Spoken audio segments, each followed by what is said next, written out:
গলার জাদুতে পশু পাখি বাদ্যযন্ত্রের শব্দ, চায়ের দোকানে অভাব অনটনের সংসার চলা সন্ন্যাসীর নস্কর মানেই বিনামূল্যে মনোরঞ্জন।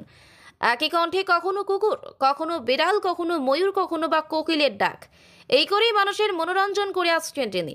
প্রতিদিন তার দোকানে ভিড় জমান 8 থেকে 80 সব বয়সের মানুষ।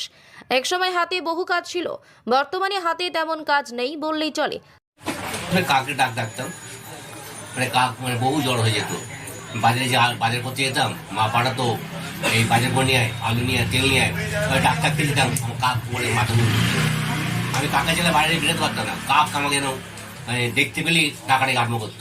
চায়ের দোকান চালিয়ে কোনো মতেই চলে সংসার। অভাব অনটন বর্তমানে নিত্যদিনের সঙ্গী। তার গলায় কারসাজিতে তাক লাগিয়ে দিতেন সকলকে। পাড়ার মঞ্চ ছাড়িয়ে ডাক পেতে শুরু করলেন নানা অনুষ্ঠান মঞ্চ থেকে।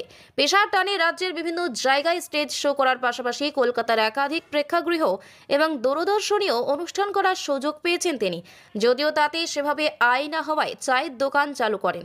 দক্ষিণ পূর্ব রেলের হাওড়া খড়গপুর ডিভিশনের নলপুর স্টেশনে নামলে পায়ে হেঁটেই পৌঁছে যাওয়া যাবে সন্ন্যাসী নস্করের এক চিলতি চায়ের দোকানে। নিজের চায়ের দোকানে আপন মনে হরবোলা করে চলেন সন্ন্যাসী। আবার দোকানে চা খেতে আসা মানুষদের আনন্দ দিতে হাস্য কৌতূহক করেন তিনি। তবুও হাল ছাড়েননি, চালিয়ে যান হরবোলার অভ্যাস। ছোট্ট দোকান চালিয়ে কেটে গিয়েছে অনেকগুলো বছর। সন্ন্যাসী 50 বছর পার করেছেন, কয়েক বছর হলো। প্রায় 20 থেকে 25 রকম পশু পাখির শব্দ অনায়াসে বলে ফেলেন তিনি। এখনো ঘর করতে পারেনি, সরকারি কোনো পরিষেবা পাইনি। অন্য লোক সরকারি পরিষেবা পেয়েছে, আমি চাই থেকে আমি বঞ্চিত হয়েছি এবং আমার তিক্ত এসে গেছে। আর আশা করি না। বউ বলে তুমি দ্বারস্থ হওনি। দ্বারস্থ আমি বিমুখ হয়েছি। এই এলাকার পঞ্চায়েত এলাকা রুমের গ্রামের বাসিন্দা, আমি কোনো পরিষেবা পাইনি। কেন পাননি? আমার মেয়ে প্রতিবন্ধী এবং সে কলেজে পড়াশোনা করেছে, একটা বইপত্র সাহায্য আমি পাইনি। সেই আমি কোনো রকমে আমি চেয়ে নিয়ে মেয়েকে পড়াশোনা করে কলেজ পড়ে গিয়েছি। তারপরে ছেলে কলেজে ফার্স্ট ইয়ার করেছে, মেয়ে থার্ড ইয়ার করে আমি পড়াতে পারলাম না।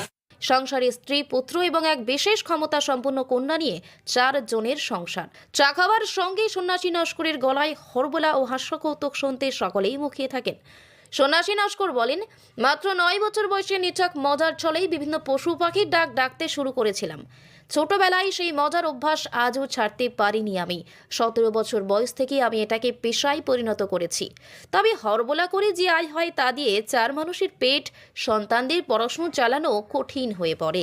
তাই হরবোলার সঙ্গে চায়ের দোকানের কাজ করে এগিয়ে নিয়ে যান কষ্টের সংসার। আবার কখনো রাজমিস্ত্রি, জোগাড়ে, নিকাশি, পরিষ্কারের মতো কাজ করতেও দ্বিধাবোধ করেননি। এদিকে বয়স বাড়লেও কণ্ঠে মুচড়ে ধরতে দেননি তিনি।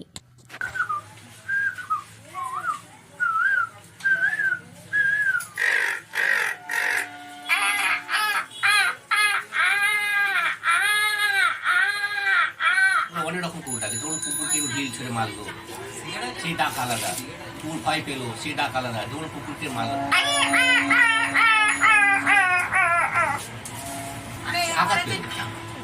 আর এক কুকুর হচ্ছে কি, তো ঝড় করছে অন্য কুকুরকে দেখে,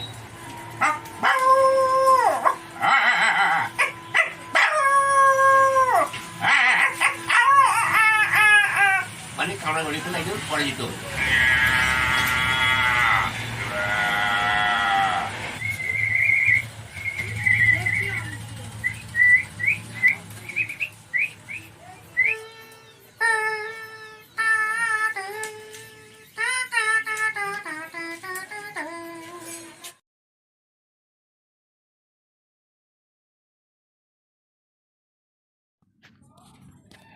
হাওড়া থেকে রাকেশ মাইতের রিপোর্ট, লোকাল 18 বাংলা।